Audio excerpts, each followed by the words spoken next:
So, Mr. Brown, you've been involved in martial arts for how many years? Since I was 3 years old, so like 29 years. I grew up really shy as a kid. I would hide in closets when people would come over the house. I would never raise my hand for anything. I wouldn't really speak up for myself. And my mom heard that martial arts was really good for confidence. So she said, Matt, you're going to try some classes. She just like picked me up one day and put me in a class. I was like, hey, you're going to try this. I did not want to be there. So I threw a temper tantrum. And my mom eventually dragged me out of the class, but then she kept on bringing me over and over and over again because she knew that if I were to build confidence, then I would need to stick with something even when I didn't want to do it. Martial arts has played a role that's much bigger than kicking or punching. It's given me the same thing that it gave me when I was a small kid, which is confidence. Confidence to speak up for myself, confidence to make eye contact, confidence to talk to people I don't know. As a teacher, as an instructor, it gave me public speaking skills that I don't think I would have gravitated to if I didn't have martial arts in my life.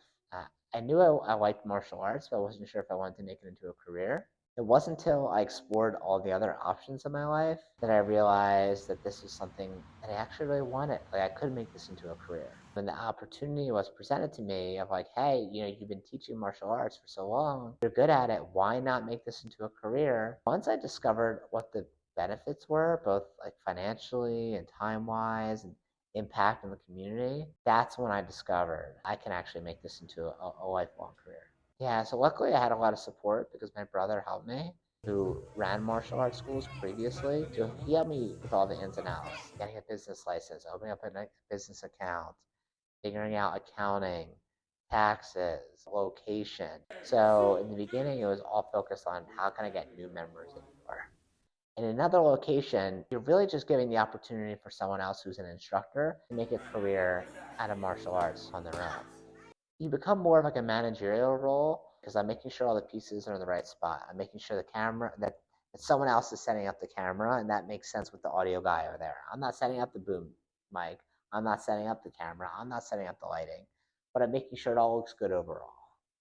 So that's been the biggest adjustment is figuring out how to do that without stepping on too many toes and without giving too long of a leash. But then people create their own creative ways for doing things, and then it goes too far from what we know that works.